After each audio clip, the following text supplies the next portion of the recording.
We're following updates in two major stories. First, our investigation into Maryland's foster care system reveals startling new details about the conditions foster kids may be facing. Every day we're learning something new that's going sideways in the foster care system. I'm learning new information about where some kids may be housed. Plus, city leaders are looking for ways to combat the ongoing opioid crisis after yet another mass overdose in the Penn North neighborhood. But we have yet to permanently solve an open-air drug market, big or small, in our city. It has one councilman frustrated and calling on his colleagues and the mayor to do more. I'm going in depth on both major issues, holding elected leaders accountable for the problems impacting Baltimore City and the entire state. Thank you for joining us for this week's edition of Fox 45 News In Depth. I'm Mikenzie Frost. As our weeks-long investigation into the foster care system continues, we're learning the state allows homeless shelters to be an option for some placements. Here's some of what we have learned so far. A scathing audit on the Social Services Administration released last month revealed major policy gaps in the foster care system. The state's Joint Audit and Evaluation Committee will have a meeting about that SSA audit at the end of the month. We'll have more on that issue coming up in just a few minutes. Shortly after those findings were released, Fox 45 News found a teenage girl in foster care and learned that she had died in a Baltimore hotel where she was being housed. That sparked questions about who the state is working with to care for foster kids and where they are being housed. With this latest information about homeless shelters being an option for foster care placements, Fox 45 News visited one of those shelters to see the conditions firsthand as state leaders warn there are not enough protections in place for some of Maryland's most vulnerable children. Maryland's Department of Human Services is responsible for more than 3,700 children in foster care. The majority are in family homes, but it's the rest that have become part of a growing frustration for some. Every day we're learning something new that's going sideways in the foster care system with these kids. DHS says 506 children are in group homes, 268 are in independent living programs, 40 are considered runaways, 12 live in hotels, 12 are experiencing hospital overstays, and the rest are in various settings. Fox 45 News confirmed homeless shelters can be an option for some jurisdictions around Maryland. The Department of Human Services says these locations are structured to serve youth in crisis, such as homeless youth. One of those options is Promise Place in Prince George's County. DHS says Promise Place is a 24/7 operation with 20 beds for young people between 12 and 24 years old. The agency says right now there are no foster care kids placed at the shelter. When Fox 45 News went to the location, when you don't have anything, we have each other. We spoke with a woman who did not want to share her name or show her face on camera, but says she knows what it's like to be homeless and deal with the foster care system. For me personally, when I was a teenager, I was going through homelessness as well, and they were going to send me to a homeless shelter as opposed to a foster home. I can say that from experience. DHS says it always seeks to find the least restrictive placement that meets the unique needs of the youth we serve. The use of shelters is extremely rare. According to DHS, there are 2 foster care kids in a youth shelter in Maryland right now. It comes as concerns with DHS and the foster care system continue to mount. Delegate Mike Griffith knows what it's like to be in the system. He spent most of his teen years in foster care and says the state needs to move quickly to protect these children. Well, we're clearly on the clock at this point, right? We're, only a few months away from session starting. Griffith takes issue with a delayed work group that, by law, was tasked with producing recommendations for dealing with kids in unlicensed settings and hospital overstays. The report was due by October 1st, but the group didn't meet for the first time until October 2nd. A majority of the members are appointed by the governor. I believe the governor's a decent person. I don't think he wants these kids to see harm, right? But we have to make sure this is a priority and we're responding to not only the will of Marylanders, but this is a matter of the will of the General Assembly as well. Griffith is working on his own legislation. The Never Again Act, launched after the death of 16-year-old Kaniyah Ward, who was found dead in a Baltimore City hotel. The medical examiner ruled her death was a suicide. Ward was a foster care child and was supposed to have a one-to-one aide. That aide contracted through Fenwick Behavioral Services. Ward was found dead on September 22nd. Fox 45 News was the first to report her death on September 24th, and that's the same day that DHS paused operations with Fenwick. DHS says it held an incident review meeting and made the decision to cease referrals to Fenwick September 23rd, but the agency sent a directive regarding future work with the company on the 24th. Griffith's bill, also called Kanaya's Law, would prohibit foster care children from being placed in hotels for more than a week without a review and authorization from the Secretary of DHS. It would also require training, licensing, and criminal background checks for one-to-one providers. It's going to take much more than my bill to solve all these problems, and problems we continue and you continue to unpack as we unravel what we're discovering. Ward's death came less than a week after a scathing state audit revealed nearly 300 foster care kids were placed in hotels under the supervision of providers that were not licensed. And at some point, every time we're like, it can't get any worse, it gets worse. And I'm actually terrified on where this might lead. Now, the state's SSA audit unveiled more problems beyond child placement. According to the report, at least 7 registered sex offenders lived at the same addresses as guardianship homes, housing a total of 10 children. The agency argues it does not have the legal authority to continue conducting background checks after a child is placed in a foster home. Last week, we spoke with Tammy Johnson, who works with foster care children in Cecil County. She says the problems highlighted in the audit did not come as a surprise, and she wants to see more measures to protect children. This is something that we see every day. This is not news to us. We fight weekly, daily for these kids, for the system to do better and be better. Sometimes we hear, it's a system problem, but the system is made up of people, so it's a people problem. And we need to work together more collaboratively. We need to have better legislation that protects these kids specifically. As we mentioned earlier, a state work group was supposed to come up with recommendations to help kids in unlicensed settings by October 1st. Last week, I spoke with State Senator Shelley Heddleman, chair of the Joint Audit and Evaluations Committee. She told me that work group had met for the first time earlier this month, and I pressed her about what's causing that delay. There is a brand new work group that's going to be digging into some of those issues that is just last week had their first meeting. So there are some new initiatives in place, and obviously this tragedy highlights how and why it's so important that we address these issues going forward. I'm glad you brought up the work group because I know that initially the work group was supposed to publish the report by October 1st, and I believe they didn't have their first meeting until October 2nd. Do you know why that was delayed? I don't. I'm not on the work group, and I don't know the background of it.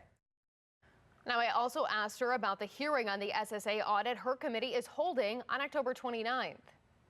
You also said that at the end of the month, the Joint Audit Committee will have a meeting. Why is it going to take almost a month and a half to have this meeting to talk about this when this audit came out September 17th?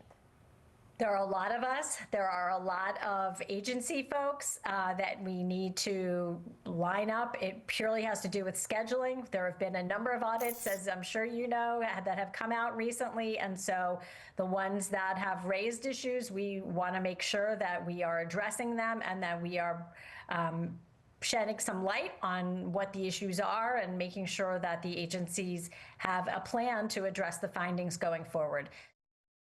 Joining me now to talk about his legislation proposal and the latest developments is Delegate Mike Griffith. Delegate Griffith, I appreciate your time. You are an expert in this world. Your experience within the foster care system really can shine a light on all of this. But I want to get your first take on the fact that we are learning that there are 2 children in homeless shelters across the state right now. What's your view on that?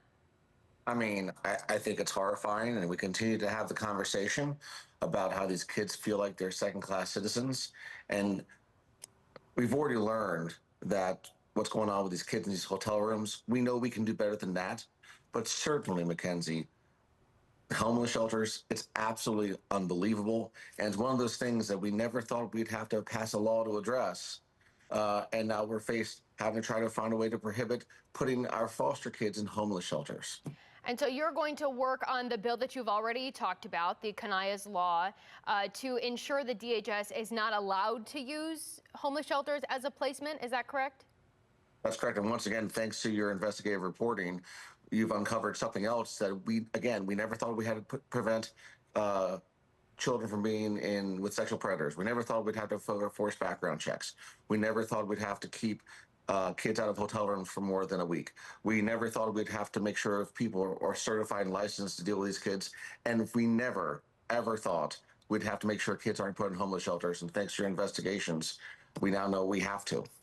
I want to pivot and talk about the hearing that's coming up at the end of the month. What type of information do you believe DHS should come armed with to answer for some of these questions about what is happening when it comes to foster care kids? Well, I think it comes down to accountability, right? The silence is deafening. And when you have a conversation and come forward, be truthful, be honest, let us know what's really happening, and then hold those responsible accountable. And then let's affect change. I've heard Democrats talk about the size of the department is slow. It will make it slow in digging into the details and affecting change. Well, I think that's precisely our problem. We're spending money on so many different things that the important stuff like this is getting left behind. And unfortunately, these kids are left behind. What do you think the priorities will be come January when the General Assembly begins? There will be a lot of topics that will be important for many lawmakers. I know that this will be a priority for you, but do you think that other lawmakers will also see this and addressing these concerns as a priority? I believe there will be plenty of lawmakers that will, whether it's the full body of the General Assembly. I'm not sure. Certainly the folks in my party are, the Republican Party. I know a large number of Democrats are also very concerned about this. So I do feel like we're going to get something done. And again, whether it's my bill, whether it's Democrat bill, whether it's a governor bill, I don't care. It's time to fix it and fix it now. And unfortunately, we've talked about this. I'm afraid you're going to continue to unpack more things, and this bill is going to grow and grow and grow as we find more unimaginable things that we have to address that we never thought we'd have to address. And thank you for your work on this. Well, I appreciate the kind words there. I know that this is something that continues to unravel as we continue to investigate this. You mentioned this the one other time when we talked about all of the different problems within the foster care system. Do you think at some point we will get to the bottom of just everything that is going on, or are you afraid that we'll continue to peel back the layers and who knows where this ends? I mean, at this point, I think all there is layers to peel back. I think I'm afraid we may be far from the end of this. Every time we have a conversation, every time I have a conversation, we continue to learn more and more tragic things that happen to our foster kids. And so hopefully this is where we finally have an off-ramp and start fixing these problems once and for all. Are you satisfied that this hearing is scheduled for the end of the month, knowing that the audit itself was published back in the middle of September? I mean, I'm glad there's a hearing. I'm glad there's more attention, and some other legislators will have a chance to take a deeper dive on this issue, especially during the interim. However, we have an audit. We have lots of reports of what's happening. We need to take action, and I'm hoping to see legislation apart from my own to start putting an end to these practices. All right, Delegate Griffith, I appreciate your time and your insight. Thank you for joining us. Thank you. Still to come, city leaders are staring down an opioid epidemic after another mass overdose event in Penn North. I sat down with one council member to talk about how he wants to fix it. The fog of war is real, and the very nature of combat is chaotic. I can't do it! Keep going, keep going, keep going! I'm stuck, I'm stuck! I'm gonna have a panic attack. Dig out! I'm stuck! Back up, back up! I'm stuck! I got you!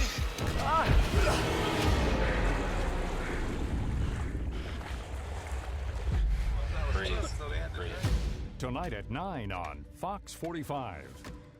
The average air duct contains 40 pounds of allergens, dust, and bug feces. That ends today. Is it bad in their steamer? Horrifying, kid. Call 1-800-STEAMER. The best new cars make the best used cars, and your Toyota dealer is the place to find a high-quality certified used vehicle that comes with a factory-backed 1-year, 12,000-mile comprehensive limited warranty and a 7-year, 100,000-mile powertrain limited warranty, so you can be confident that Toyota has you covered. Visit toyotacertified.com to shop local listings. Right now, take advantage of special APR financing rates on select certified models. Toyota, let's go places. Your comfort means more than just a warm home this season. With a $49 36-point heating inspection, our experts make sure your system is safe, efficient, and ready for the cold. And because giving back is part of who we are, every inspection supports Toys for Tots, with FH Fur donating the proceeds up to $10,000. Comfort for you, joy for them. That's FH Fur. 877-CALL-FUR. FHFur.com. Join us for Boscov's Community Celebration Sale. Shop embroidered fleece tops by Hastings & Smith for just $14.99. For all-day comfort, men's fleece joggers and pants from Architect and Cougar are just $9.99. And now's the time to stock up on Yankee candles during our semi-annual sale with 25% off all sizes and fragrances. And don't forget, there's still time to donate $5 to a participating nonprofit to receive your Friends Helping Friends shopping pass. Come shop great deals all week long during the Community Celebration Sale at all Boscovs. Lenny just turned 15 and my floors are messier than ever. That's normal with dogs. Lenny's my son, Steamer. That's what you get for naming him Lenny.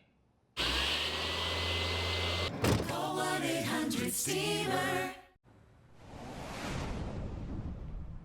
This week, we're also looking into Baltimore's opioid epidemic. We've seen several mass overdose events in recent months in the city's Penn North neighborhood specifically. City Councilman Mark Conway has spoken out about the city's drug problems for years, arguing there is not a strong strategy to tackle overdoses and open-air drug markets. I sat down with the councilman to talk about his concerns and possible solutions. For the third time in recent months, at the same location, Pennsylvania Avenue at West North Avenue. 1515 West North Avenue. North and Fulton. Woodbrook Avenue and Pennsylvania Avenue. another mass overdose. Ambulance 24 responds. Battalion Chief 6. This time, 7 people sent to the hospital. 4 others refused transport. When I see things like this, I keep coming and going because ain't no telling when the next one is going to happen. It's all day, every day. It's the latest example of a city grappling with a dual crisis: drug overdoses, but also open-air drug markets. I think I'm looking for something different. Councilman Mark Conway chairs the Baltimore City Public Safety Committee. His frustration with the city's plans on clear display during a September council hearing where agencies like the Baltimore Police Department and the Mayor's Office of Neighborhood Safety and Engagement presented their efforts to dismantle open-air drug markets. There are so many open-air drug markets here in the city.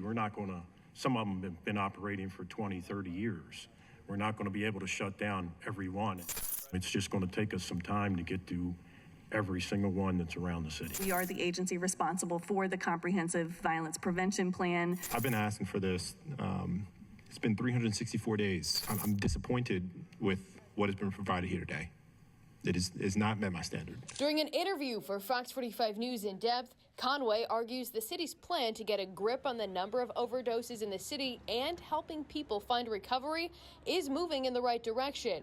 But he says it's not enough. I think while we certainly need to do a lot of the work around supporting people dealing with addiction, I think there's a lot of additional work that needs to happen in open-air drug markets that have been there for decades upon decades upon decades. In addition to law enforcement, Conway says harm reduction, treatment, and neighborhood development are other tools that should be used at the same time to close down open-air drug markets. We know that job and workforce development can be a tool that we can use to incentivize the folks who are out there choosing to sell drugs to maybe choose to do something else that is more productive and lucrative.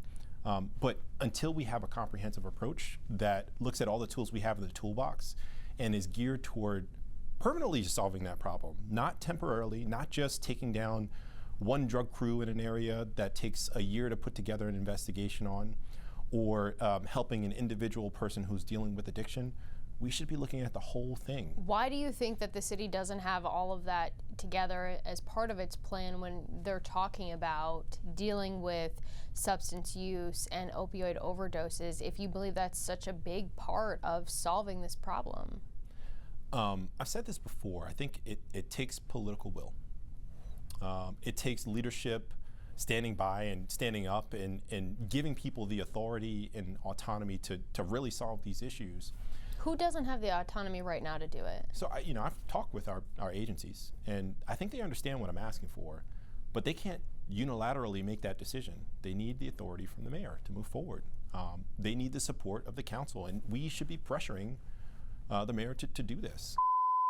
Test strip. Give him that no okay. Despite leaders within Mayor Scott's administration stating coordinated efforts are underway, often touting the group violence reduction strategy, Conway says he wants a more targeted approach. We don't have a plan. And as I always have, I will continue to press for real action here and not just empty words. Whose fault is it that the city doesn't have a plan to address open-air drug markets? That's a loaded question. I'll say this. Every single elected member has a duty to address these issues in their district. It's the council, it's the mayor, it's everybody who's elected to solve these problems. It's our leadership and our agencies that see this happen day in, day out. They should be pushing for this as well. Baltimore City took pharmaceutical companies to court, walking away with $579.9 million. Nearly $238 million is sitting in the bank in the city's opioid restitution fund. $87 million of that has already been earmarked for specific programs and organizations.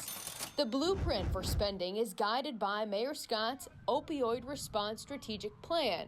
The goal is to cut overdose deaths by 40% by 2040. Mayor Scott has been holding listening sessions around the city, seeking feedback on how community members want the money doled out. But Conway says it doesn't seem like the mayor's office is open to other ideas. It feels like sometimes the process of going to the public for feedback is more of a dog and pony show to say that we're doing the work and less an opportunity to truly hear feedback and update the plan based on that feedback. Ultimately, designing a solution to solve the long-standing concern about open-air drug markets could have citywide impacts, Conway says. My thought is that once we figure out how to do it in one corner, we can rinse and repeat. We can take that strategy and apply it somewhere else, but we have yet to permanently solve an open-air drug market, big or small in our city, not since I've been here. Now, we reached out to the mayor's office to ask about Conway's concerns and the city's strategy for dealing with open-air drug markets. A spokesperson responded in a lengthy statement saying, in part, BPD works closely with federal law enforcement partners to target drug trafficking organizations, along with the city's multi-agency inspection task force. The statement goes on to call it, quote, disappointing that Councilman Conway would prefer to air his perceived grievances instead of using the resources at his disposal to support residents, and accuses Conway of wanting to return to indiscriminate police action and mass incarceration strategies reminiscent of the war on drugs. However, Conway told me he sees law enforcement intervention as just one element of the fighting of the opioid crisis rather than a solution on its own. Police intervention is one of the many tools that we can use to begin to address this issue, and I've been very explicit about that in my request for a comprehensive approach. Certainly, enforcement is one of the tools we can use. We know harm reduction is a tool that we can use. We know that addiction treatment is a tool that we can use. We also know that neighborhood development is a tool that we can use. We're going to have to go out there and meet people where they are, use a public health approach where it's appropriate, and use enforcement where it's appropriate. FOX45 News has been investigating open-air drug markets for years. This video from 2021 appears to show a drug deal happening in Penn North in the middle of the day in a vacant lot on Druid Hill Avenue. And it's not just Penn North. Back in 2021, our cameras caught what appeared to be a drug deal near Edmondson Village Shopping Center as police helicopters circled overhead. In 2022, a West Baltimore resident told FOX45 there was an open-air drug market where she lived on North Abington Avenue. FOX45 News discovered police had been called to that same block 30 times in just 6 months. In 2023, neighbors in Upton told us drugs were behind much of the violence in the area following a triple shooting turned double homicide.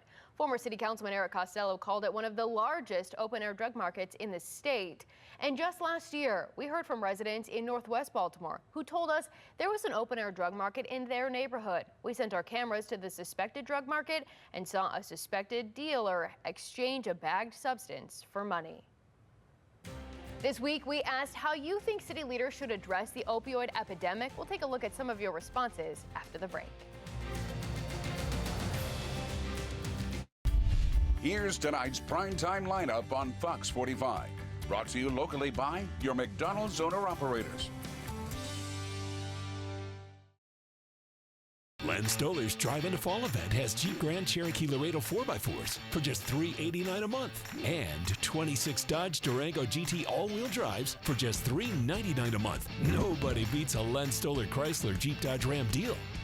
When my father started this firm nearly 50 years ago, he believed that every injured person deserves someone to fight for them.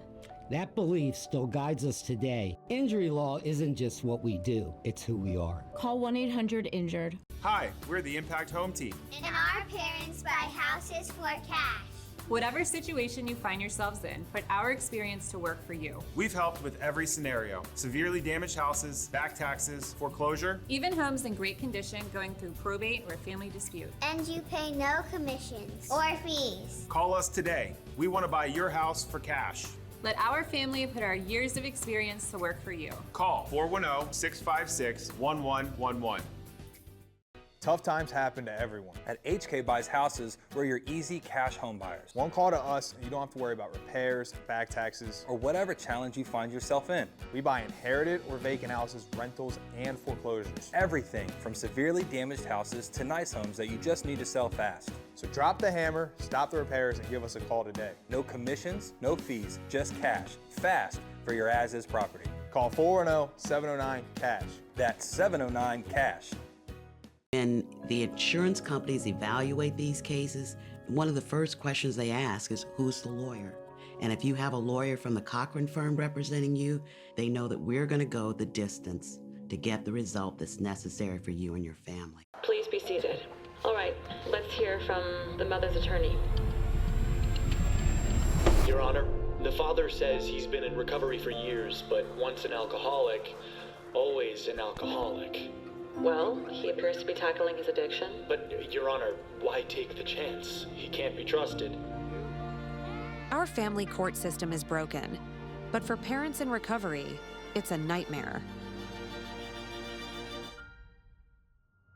The Drive Into Fall event at Len Stoller has 26 Ram 1500 Bighorn Crew Cab 4x4s for just $519 a month and 26 Chrysler Pacifica Select just $429 a month. Nobody beats a Len Stoller Chrysler Jeep Dodge Ram deal.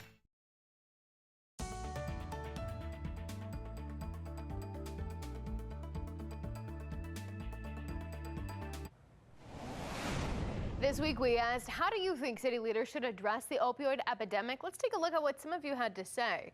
James says, stay out of it. Run the city, not people's lives. Cam says, put them in jail or rehab. Give them a choice to save their lives. Have lost both my brothers to these terrible drugs. Sorry to hear that, Cam. That is very sad.